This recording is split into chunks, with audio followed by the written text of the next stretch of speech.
All right. So you guys can see my screen here? Yes. Okay. So I'll just continue kind of where we left off. We were on architecting a data platform section of the data architect questions that we put together. So I'll just start with this, and this one's about data quality. Why does the data architect actually monitor and enforce compliance data standards? Data architects need to monitor and enforce the compliance for data standards because it helps to reduce the data redundancy and ensure data quality. Also to ensure that the company is not in violation of privacy regulations or of industry-specific compliance rules.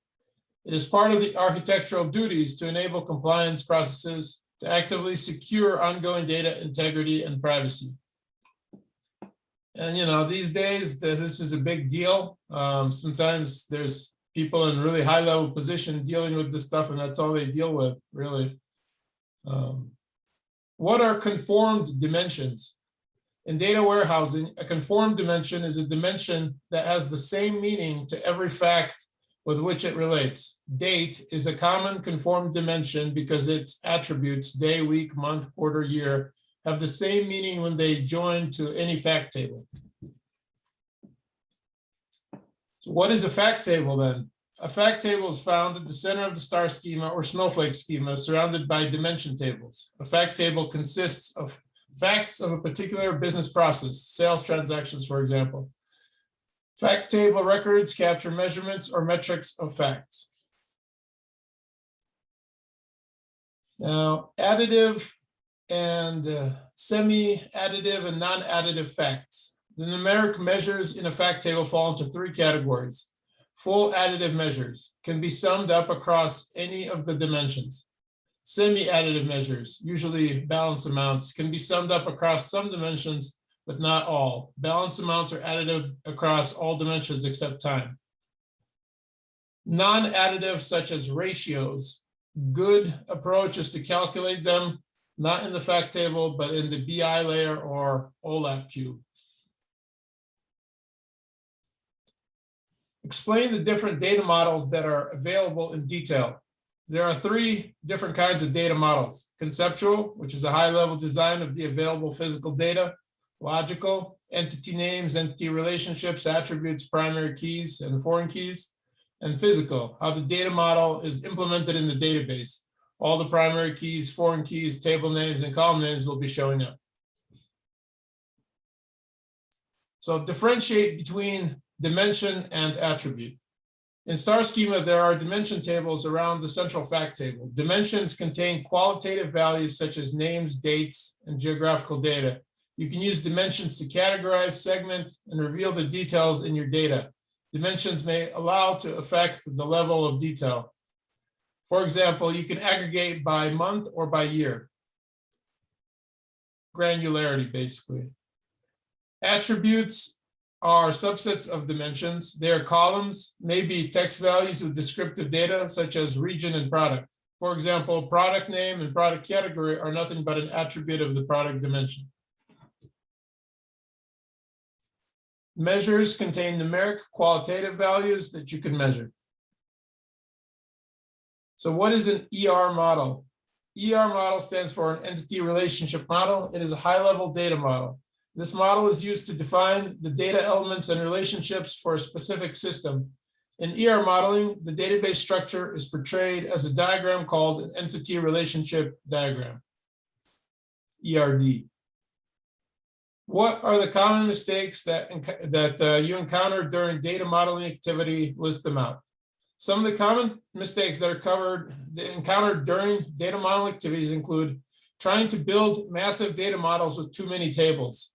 The complexity causes many design faults. Ideally, you should keep the number of tables under the 200 limit. Misunderstanding of the business problem. Building the model, which is not aligned well with the purpose. Inappropriate surrogate key usage. Not optimal normalization. For example, unnecessary denormalization. And I feel like some of the book about BEAM data modeling goes into, like, to speak to this not understanding the business model. I feel like that is emphasized how there's an approach to communicate with the client in order to get a better understanding of the kind of the business aspects of things before you start to get into your actual modeling. I do have a question on that one. Actually, Sure. for the last 2 points on that, did it like where you got this? Did it provide any examples of inappropriate surrogate key usage? I wasn't actually, it probably did not. Otherwise, I probably would have listed them. But let's look into that. What do you think about that? Is there something that you want to look up about that? Yeah, I'm not entirely sure how surrogate keys would be inappropriately used. Although I wonder if that maybe is more Let's try. I about. mean, it's an interesting question. It's a valid point. So let's just look up to see if we could find a general answer. Would it Okay. be that unnecessary creation of surrogate key if there is a unique index is already present in any column? So it means that unnecessary create extra identifier, unique identifier if something already present in a table. Okay. Right, so we don't have to create, it's already there. For example, So the idea is we don't want redundant ones. redundant, yeah, it's one of the I would see one of the issue. Sometimes quick example in web applications, they are using a GUID ID, which is always unique for any transaction. So this can be a unique identifier for CURT operation. So what is the reason to create it? And usually there is a Q tables. So do we need to create primary key, separate one primary key, which is sequence number usually, if already there is a unique identifier, a GUID ID.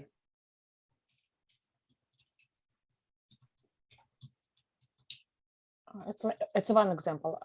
What else?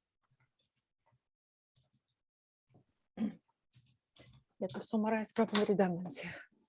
I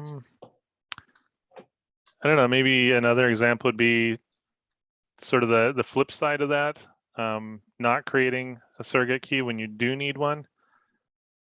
So Like, not you know, people who not creating. Yeah, not created. Yeah. Yeah, Maybe it's trying to use the better summarize. business key instead of the surrogate key. Yeah, business, yeah, use of business key. I think it's an exact terminology, which is, yeah, it's a real case actually. Okay. So does that kind of give you an idea? Like, I mean, some of these, sometimes the way that it's answered, it's simply just like he maybe had a thought in his mind and he phrased it a certain way, but it's good that you brought that up because we want to actually write out the more specific points. So please continue to do so. Okay. Whoever is on this meeting, anybody is welcome to just say, hey, I just have a question. What does that actually mean? And we'll find out, you know. So going to the next one, describe any metrics you may have created or used as a data architect in order to measure quality and consistency of new and existing data. How to answer. Having a protocol to ensure data quality and consistency is an important component to any company's data infrastructure. Highlight your ability to integrate such a protocol into your work. So here's an example answer they gave. In my career as a data architect, ensuring data quality has always been a part of my job to some degree. There were a number of aspects we monitored to validate data quality and consistency. These included duplication and completeness. Duplication, percent of duplicate records in a given data set. Completeness, proportion of records that have all the necessary data fields populated. So he's talking about profiling. By monitoring these points of interest, we could be alerted to data inconsistencies that could negatively affect the work of data analysts in the company. So I feel like his answer would be better if he actually included the words data profiling in there. What challenges have you faced leading teams tasked with data / database strategy development? Describe how you overcame the challenge. During my career as a data architect, I have participated actively on teams where we were tasked with developing short and long-term changes to the database systems in our company. As in many team environments, members come in with different experiences and viewpoints and priorities. I have found that it becomes a challenge when team members are not open-minded and willing to compromise. When team members share well-researched thoughts and evidence, and I have the willingness to learn, coming to a consensus on next steps becomes much easier. Therefore, I create a culture in my team where regular sharing is encouraged, and make it a point to lead by example by always bringing my own thoughts to the table and asking for constructive feedback. So I think the whole point here is kind of teamwork. Highlight how you do so, you know. You'll always be in a team, even if you're a loner in the corner of a desk somewhere, you'll be part of some team. So anybody wants to hear that you're good at interacting with others, when necessary. What are the primary goals of the data discovery phase of the data warehouse project? Before logical data mapping is done, all source systems need to be analyzed first. The analysis of the source usually consists of two phases, data discovery phase and abnormal data detection phase. The main purpose of the data discovery exploration phase is to understand the source system and lay a solid foundation for subsequent data modeling and logical data mapping. The data discovery exploration phase includes the following: collect all the source system documents, data dictionary, and more. Collect data about the usage of the source system, such as who is using it, how many people use it every day, and how much storage space it occupies. Determine starting source of the data, system of record, and the data relationship of the source system is analyzed by data profiling. And also just keep in mind that this list is probably more expansive, but I think you get to choose in a question like this, like what you would focus on is as important in the answer. So this is just an example answer. It's always like, this is not definitive. I feel like with any kind of interview question, you get a chance to infuse a sense of who you are into the answer. So if you've had experience with something and you notice something, talk about it. They like to hear somebody who, you know, takes an interest in their work. How is the system of record determined? The key to this question is to understand what system of record is. A system of record is like many other concepts in the data warehouse world, and different people have different definitions for it.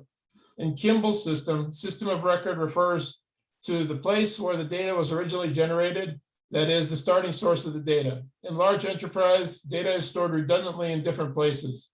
During the data migration process, operations such as modification and cleaning occur, resulting in different origins from the data. The starting source data plays a very important role in the establishment of the data warehouse, especially for the generations of consistency dimensions.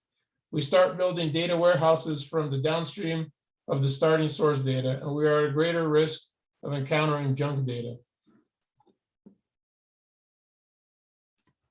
What are the 4 categories of data quality checks? Provide an implementation technique for each class. A data quality inspection is a very important step in ETL work, focusing on 4 aspects. Correctness check.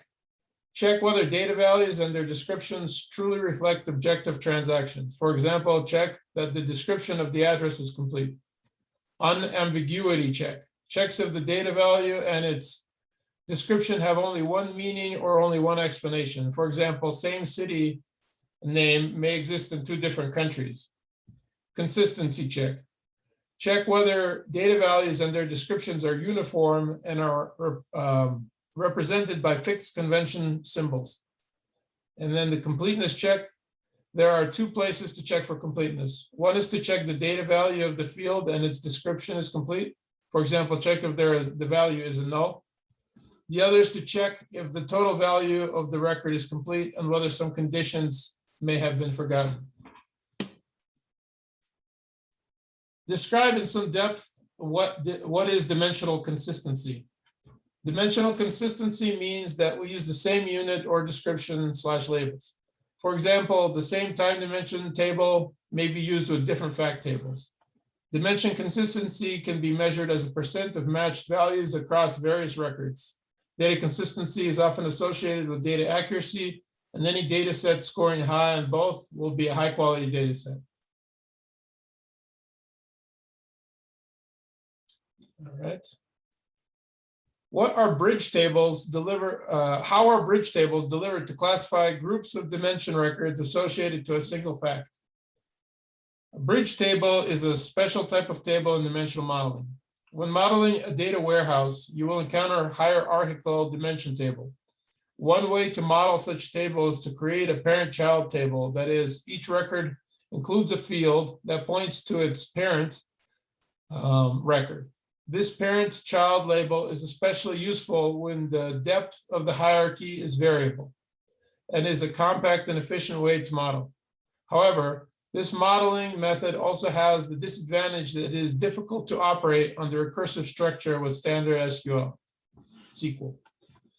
Unlike the parent-child table of this recursive structure, the bridge table can represent this hierarchical structure in different modeling ways. A bridge table is a table with more redundant information built between the dimension table and the fact table, where the records contain the paths from the nodes in the hierarchy to each node below it. The table structure is as follows: parent keyword, subkey, number of parent layers, layer name, bottom end identification, and top mark. In the bridge table, the node establishes an association record with any node below it. The parent-child relationship is no longer confined to adjacent layer. For example, the first layer and the third layer have the same parent-child relationship, and the parent layer number can be distinguished by several layers. In this way, the hierarchical structure can be queried to the parent layer number and the parent-child relationship. Now, as I read that, I realize that's probably like not an answer you would want to give at an interview, because they probably themselves would not understand what you just said. So my question is, does anybody here have like a 30-second example of a bridge table that would just make anybody understand it if they didn't even know much? In my experience, I've used bridge tables to represent many-to-many relationships between dimensions. And what's That's like kind a of my- simple, like what's a simple concrete case that you ran into that's kind of easy to understand? Let's see. So, yeah, specific example that I had, a company that I worked for, we were modeling like patients at hospitals, and a couple of the dimensions that we had a like a doctor dimension and a hospital dimension. Uh-huh. And we wanted to also be able to model doctors that have admitting privileges at hospitals. Oh, I And see. so, yeah, since multiple doctors can have, admitting privileges at multiple different hospitals, that was then a many-to-many relationship. And so we used a bridge table for that. Right. And what did you call that specific table?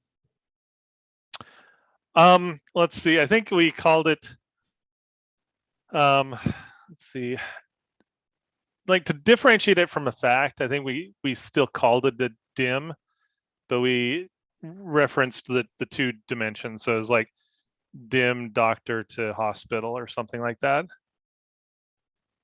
I don't know if And it that's was- necessarily the best way to go, because I've also heard bridge tables referred to as a factless fact table. Right. Another great way of saying it, huh? Right. But like in your experience, you're saying this is a tool that comes in handy when you encounter many-to-many relationships. Right. Yeah, that's primarily where I've used it in the past. I feel like honestly, with a question like this is what you would want to lean on, like this kind of answer. Like you're describing the relationship that like is most often, this kind of scenario is used in. But of course, if you wanted to babble all this, you can, but Right. Well, I mean, I think that's definitely an interesting scenario. I mean, it is a lot of words, but what I got out of that is essentially describing, I guess, sort of a recursive hierarchy, and using a bridge table to help represent that. Yeah, I think not to stray from the subject of interview questions, like the guy sitting behind the interview desk may know or may not know like the technical aspects of things, right? And so it's always better, I feel like, to just kind of make sure that they understand, right? So you could get complex if they ask you for it, but it's probably not a good place to start, right? Like I Right. feel like with Good point. with the thing you described, like the many-to-many, the hospitals, that's a perfect answer. Like, there you go, man. This is what it is, right? Like, and what does a business person care about? That you could solve a business problem, you know? When you describe it too technically, they might not really get where you're coming from. They might feel like you're talking Chinese, you know? Right. All right, so let's continue on here. What is a star schema? A star schema is a database organizational structure optimized for use in a data warehouse or business intelligence that uses a single large fact table to store transactional or measured data, and one or more smaller dimensional tables that store attributes about the data. What is a snowflake schema? A snowflake schema is a logical arrangement of tables in a multi-dimensional database such that the entity relationship diagram resembles a snowflake shape. The snowflake schema is represented by centralized fact tables, which are connected to multiple dimensions. Snowflaking is a method of normalizing the dimension tables in a star schema. When it is completely normalized along all the dimension tables, the resultant structure resembles a snowflake with the fact table in the middle. The principle behind snowflaking is the normalization of the dimension tables by removing low cardinality attributes and forming separate tables. And what is database normalization? Normalization is the process of organizing data in a database. This includes creating tables and establishing relationships between those tables according to rules designed both to protect the data and to make the database more flexible by eliminating redundancy and inconsistent dependency.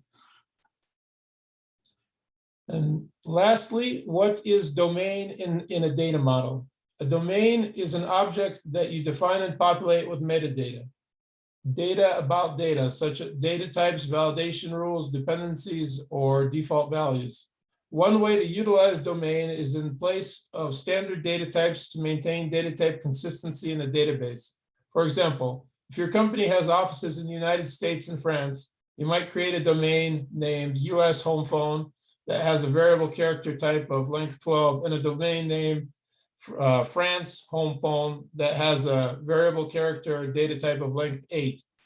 You can then use these domains for any applicable entity attribute, employee's home phone number, customer phone number in the database.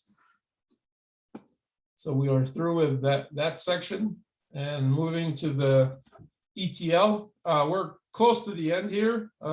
So I don't know, does this seminar run for 30 minutes usually, or what's the standard time frame?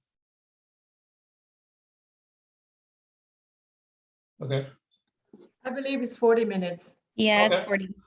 Gotcha. Sorry. Cool. All right. So when should data be set to disk for safekeeping during the ETL? Staging means writing data to disk. For security and ETL can be easily restarted. Data should be written to disk in each step of the staging area. A text file will be generated or a relational table will be saved, not data. ETL is directly carried out without loading. For example, in the data extraction phase, we need to connect to the source system. In order to minimize the impact on the source system, we need to save the extracted data as a text file or into a table in the data preparation area, so that when the ETL process has an error. When it fails, we can start ETL from these text files without having to affect the source system again. Describe techniques for extracting from heterogeneous data sources.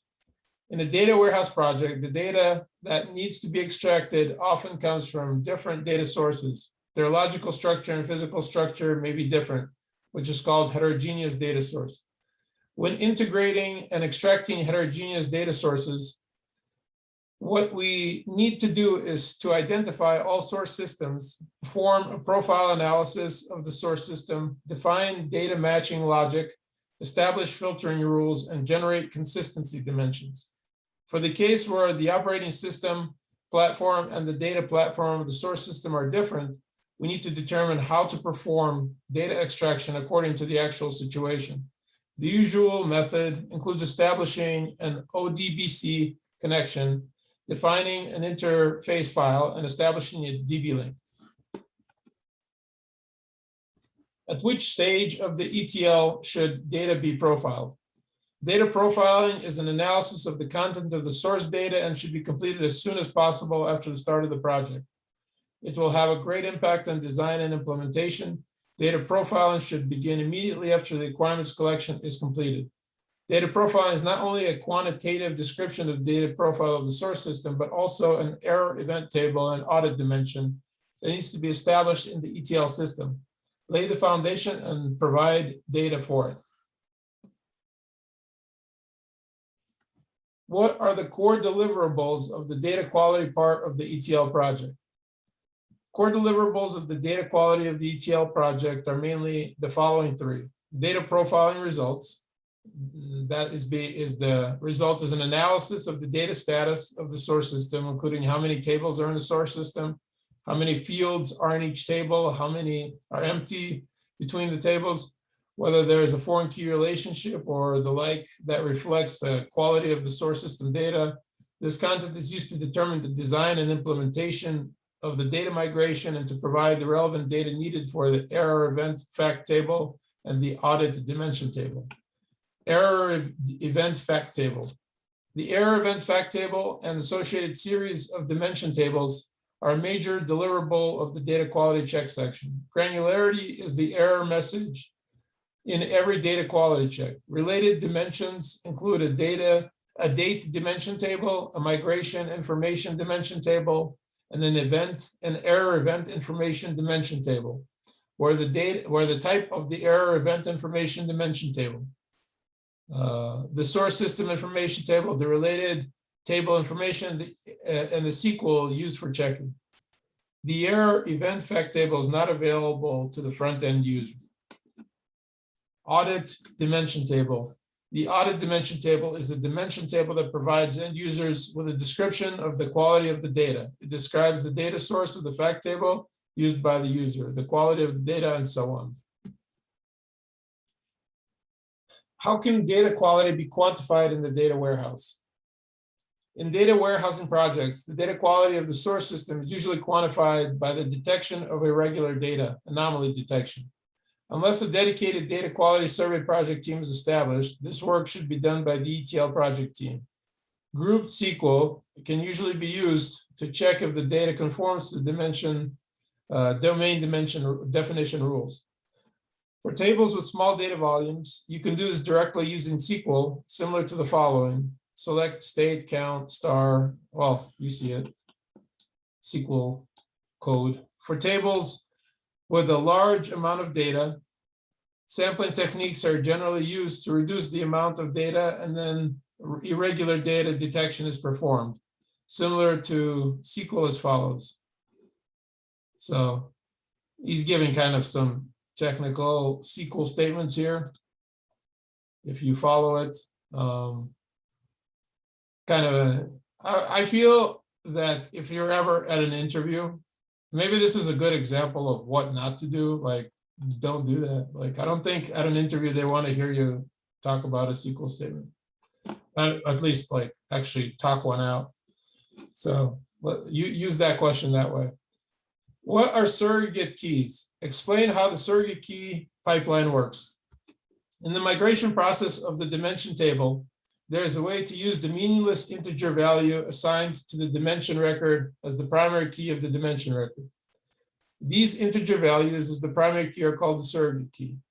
There are many benefits to using surrogate keys, such as isolating the data warehouse and operating environment, saving history, and querying fast. At the same time, in the migration process of the fact table, in order to ensure the referential integrity, the replacement of the surrogate key is also required. In order to be more efficient in surrogate key substitution, we usually create a surrogate mapping table or lookup table in the data preparation area. The proxy key lookup table stores the correspondence between the latest surrogate key, and the natural key.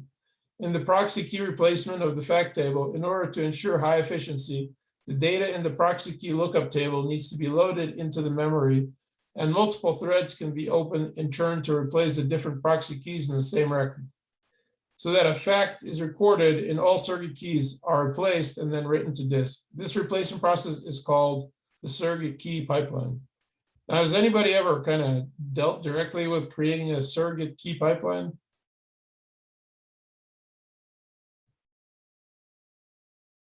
Or is this kind of his own invention? No, I never had actually. Yeah, seems like maybe it's another one of those. I'm going to flag this question for further looking into. Okay, move on from there. Why do dates require special treatment during the ETL process?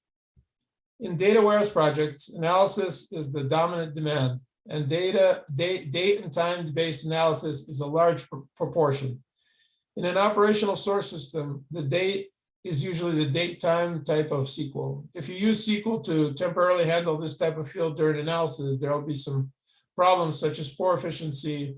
Different users will adopt different formatting methods to cause the report to be inconsistent. Therefore, in the modeling of the data warehouse, a date dimension table and a time dimension table are created, and then the used date-related descriptions are redundant to the table. However, not all dates are converted to foreign keys to the date dimension table. The records in the date dimension table are limited. Some dates, such as birthdays, may be earlier than the minimum date recorded in the date dimension table. Such fields can hold the datetime SQL, datetime type of SQL directly in the data warehouse. And the business related to the analyzed business, such as purchase data, usually needs to be transformed into the foreign key of the date dimension table, which can be analyzed by the unified description information in the date dimension table. This probably be one of the last questions here, maybe this and the next one. We've got 3 minutes. Name the 3 fundamental fact grains and describe an ETL approach for each. The fact table can be divided into 3 categories according to the role of granularity, namely transaction grain, periodic snapshot, and accumulating snapshot. When designing the fact table, it must be noted that a fact table can only have one granularity, and the facts of different granularity cannot be established in the same fact table. The source of transaction granularity fact table is accompanied by data on the transaction events such as sales order. In the ETL process, migration is performed directly at atomic particle size. The periodic snapshot fact table is used to record regular fixed time business cumulative data, such as inventory day snapshots. In the ETL process, cumulative data is generated at regular intervals. The cumulative snapshot fact table is used to record information about the entire process of the business process with a time span. In the ETL process, the records in the fact table are gradually refined as the steps of the business process are completed. And I think we'll stop right there because there's 1 minute left and it'll probably cut us out soon. So with that, I think we're good for today.